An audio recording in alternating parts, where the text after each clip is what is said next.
This is the best moments of the Barbecue Central show in 10 minutes or less. Ever wish you could re-listen to your favorite interview or segment? Do you enjoy hearing older shows for the first time in years? Then the best moments of the Barbecue Central show in 10 minutes or less is just what you need.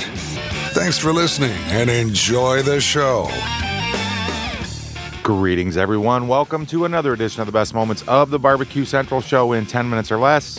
Today's show is being brought to you by Crawford's Barbecue Pit Products. Check them out over at crawfordsbbq.com. Today's show from February 16th, 2010. The Professor, Tuffy Stone, in Talking TV Shows. Second segment, Connie Rempe with what once was the monthly Recipe Corner. Let's get to it.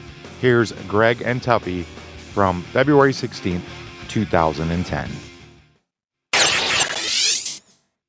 All right, let's go to the hotline. Joining me now to talk a little barbecue pitmasters and barbecue in general, none other than Pitmaster of Cool Smoke, Tuffy Stone, ladies and gentlemen. Tuffy, thanks for coming on the show tonight. How are you? Tuffy, buddy. Tuffy. Tuffy? Uh-oh. Wait, I think we have Tuffy on the line right here. How you doing tonight, Tuffy?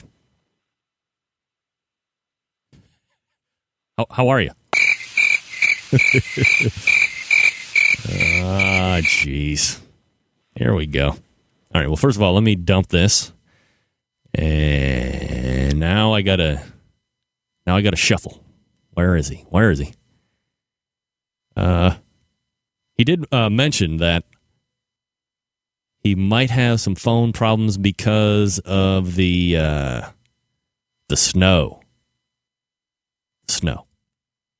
See, here in Ohio where we get snow every day, because it is winter every day of the pretty much every month out of the year here in Cleveland.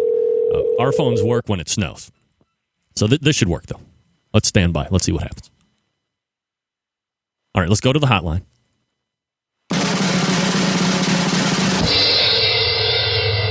Tuffy Stone?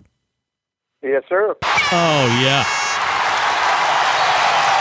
Had to go cell phone Jones on you to find you. The snow is wreaking havoc on the phone line still? It is. It's landline is gone. See, that's what happens when you don't get snow like south of the Mason-Dixon line. Up here in Cleveland where it snows 10 months out of the year, we have phones all year round, so it doesn't really matter. We need to get Johnny Trigg on the phone. He thinks I'm a Yankee. We need to get him to talk to you. Yeah, I'm going to save myself that headache. But all right, so first of all, let me make a special mention of the fact that if you didn't know, Tuffy is pitmaster of the Cool Smoke Barbecue Competition cooking team. If you're not watching Barbecue Pitmasters, he's also the owner of Q Barbecue Restaurant. You can find that at the letter Q Barbecue with a QUE at the end.com. Also a Sharper Palate, which is a very high-end catering company, so very successful in a lot of the food genres. Also, 2007 KCBS Team of the Year, so number of accolades to your credit. And what I find most interesting about you, Tuffy, is the fact that you're a classically trained French chef. So where exactly does the barbecue mix in with all this? Well, for me, Greg, and I started cooking in 1993, and like you said, I got yelled at a lot by a French guy who now works with me. But in 2004, my business had grown, and I felt a desire to kind of get reconnected with cooking because it had become mostly management.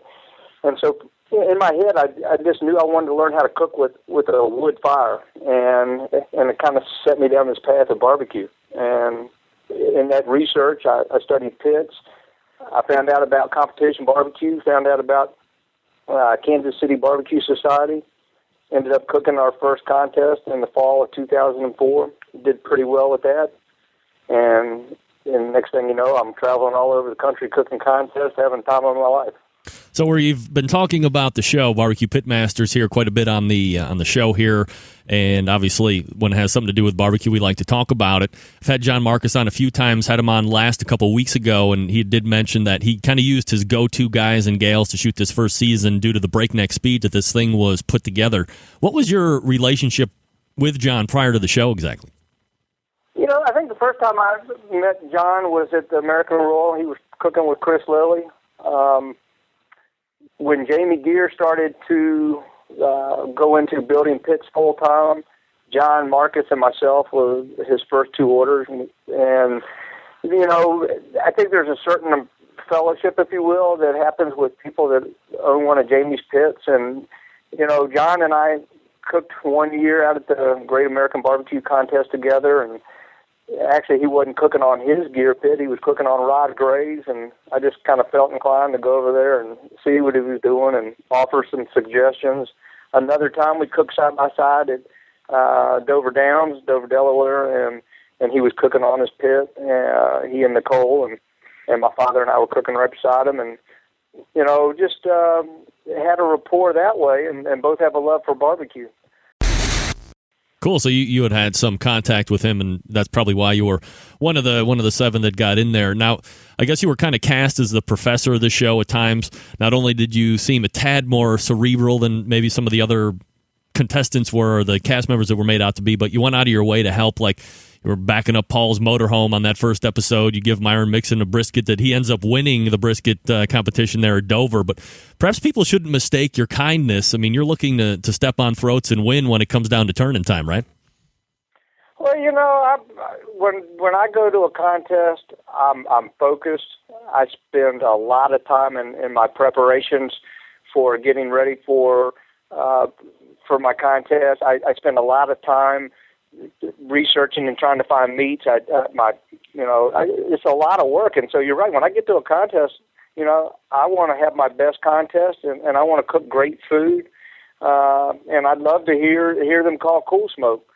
At the same time, I like to help people. I think there's the people that I've met in competition barbecue. There's a lot of very helpful people out there. I've had so much help. I've had so many people that have given me pointers on how to cook better barbecue. And so, yeah, there's a balance somewhere in there between, helping your fellow cooks and your fellow competitors, and at the same time, keeping a little something for yourself too. And sometimes my help will, my wife will sometimes, give me an elbow in the side or something when she thinks I'm starting to share too much information. But I don't know. It's I think my processes, my focus, and the way I go into a competition.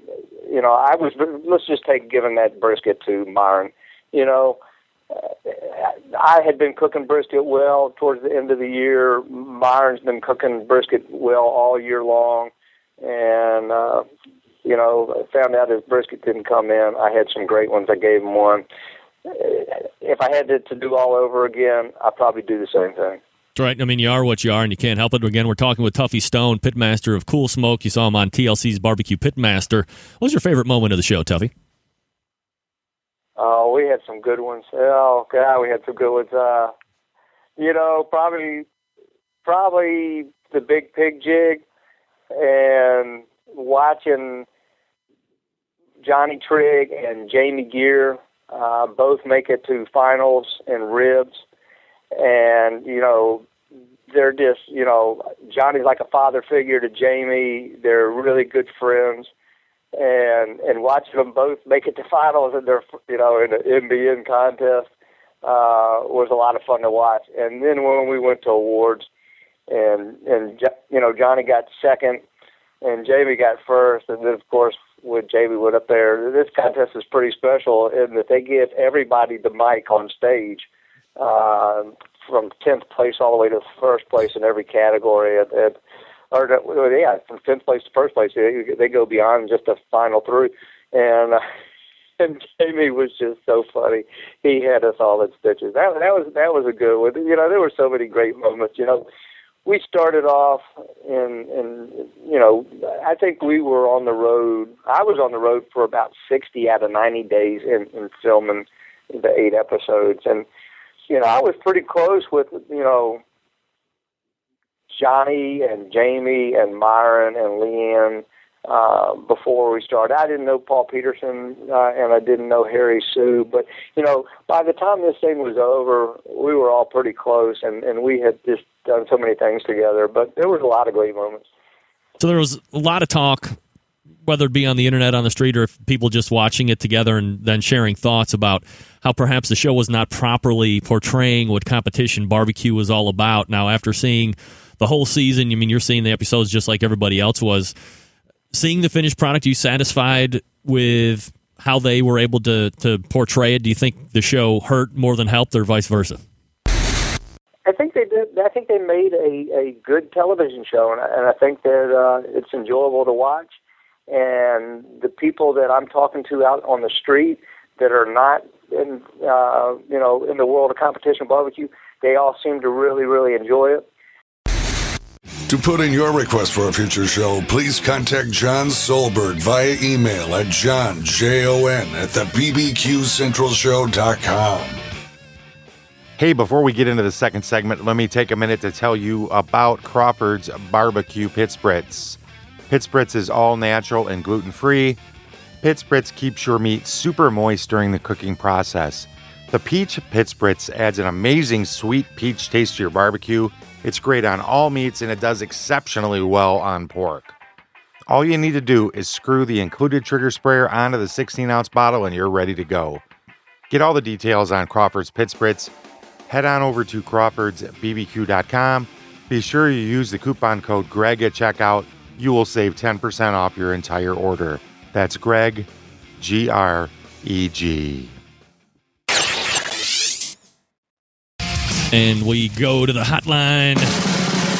Joining me now for the monthly recipe segment, my mom, Connie Rempe. Mommy, how are you? Good, honey. How are you? Good. I don't have your sounder. I apologize. I feel bad.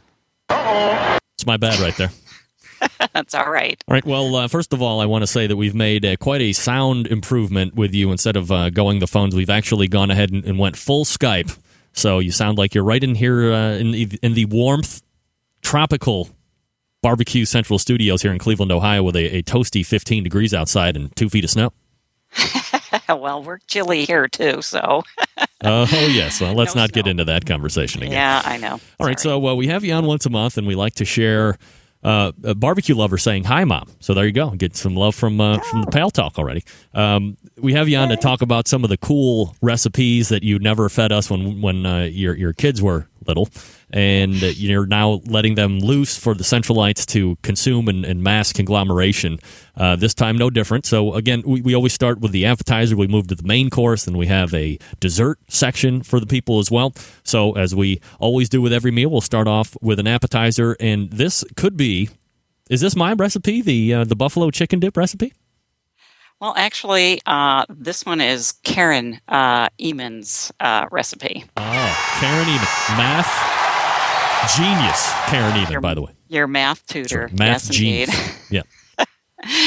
And basically, we are doing the buffalo chicken dip, which we're taking everybody's favorite buffalo chicken wing and turning it into a dip.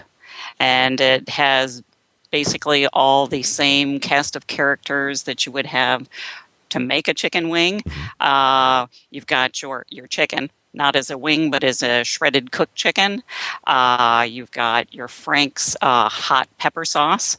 And in this recipe, it calls for about a half a cup, but again, you can do more or less to taste. It has your blue cheese dressing, and then we're adding mozzarella cheese and cream cheese softened, mixing it all up, popping it into the oven, cooking it for about 20 minutes until it's hot and bubbly, and serving it with your chip of choice, which for me is a Tostito scoop. My chip of choice is Big Ass Spoon. That's good too. Oh, yeah. Spoon it right into my pie hole. Now, as far as the chicken is concerned, is this like something that you can use with that, like those Tyson makes those chicken breast quickies, or should you be making your own chicken and pulling it apart and putting it in? What do you think? Yeah, you can use the Tyson quickie. You can, make your own. If you had a big chicken dinner the night before and you have leftover chicken, it's all good right in there. Very good. Yeah, I love the buffalo chicken dip. It's always a winner. So once that is gone, which roughly take about 36 seconds once everybody starts getting on, we move to the main course, and we have bow ties with roasted red pepper sauce and seafood or chicken. This sounds delicious. Well, it is, Greg. And basically, for this dinner, as quickly as you can get that water boiling and cook the pasta, the sauce is done. Huh. It's all created in the blender. You're going to take your jar of roasted red peppers, drain it off, use half and half. And for those of you who don't want to engage in that much fat, the fat-free half and half. Right. Or you can use evaporated skim milk. It doesn't change the integrity of the recipe at all, but it does take out some of that fat. And to that, you're going to add Parmesan cheese, basil, a couple cloves of garlic, salt, pepper. Put that in your blender, whiz it around for a couple of minutes until it's blended. Drain off the pasta, pour on the sauce, and add, whatever you like. I like the shrimp. I buy the cooked shrimp, so it doesn't take any time at all. Just put that in, or a diced chicken. And if you don't want to cook your own chicken, a rotisserie chicken from the grocery store is an awesome way to go too, which would work for the buffalo chicken dip too. You get one of those rotisserie chickens. They're a great deal, already cooked for you. I hear you. Now, could you go completely off the board and do chicken and shrimps at the same time? You could. I've done shrimp and scallops at the same time. Oh, yeah. That's what I'm talking about. Here, it's almost like a new surf and turf shrimps and chicken roasted red pepper sauce with bow ties. That sounds absolutely wonderful. I think you were making that a couple weeks ago when I was on the phone with you, right? I was. We had company, Perfecting the recipe before it goes on air. It is awesome. It's delicious. It's quick. People think you've slaved. If they don't see it, just whiz it in the blender. And, it's wonderful. Serve it with some crusty bread and a tossed salad. You got a winner. Love crusty bread. You're getting love from Frog Mats and Barbecue Lover wanting recipes. Now you're 2 for 2, so let's keep it going. 3 for 3, we've had the buffalo chicken dip appetizer. We've had the bow ties with roasted red pepper sauce, neither seafood or chicken, for the main course. And then, of course, we got to finish it off with the dessert. Next best thing to George Clooney. Well, nothing's better than George Clooney. He's a handsome, succulent man. And this recipe, and I know you said in the beginning of the show you never get any of these as a child. Well, you had this because it used to be called the next best thing to Robert Redford. But we decided we should update that because maybe somebody didn't know who Robert Redford was anymore. What's better than Robert Redford? George Clooney is better than Robert Redford. All right. I'll take your word for it. I'm just playing to the crowd. And for the guys in the crowd, maybe they want to have it the next best thing to say Heidi Klum. We don't want to be sexist here. We can go either way. Oh, Heidi Klum. Yeah. Oh, although yeah. I hear she's pregnant again. So. Yeah. How does that happen, Mom? Routine. Well, I have no idea. How about you, Greg? Well, I could tell you, but I'm going to save that one for after 10 o'clock. There you go. All right. Okay. So let's get after the George Clooney dessert. Okay. Now, stay with me on this one because it's not complicated. It just has a few different steps going on here. So the first step is a crust, of which is made from flour, chopped nuts, soft butter, and sugar.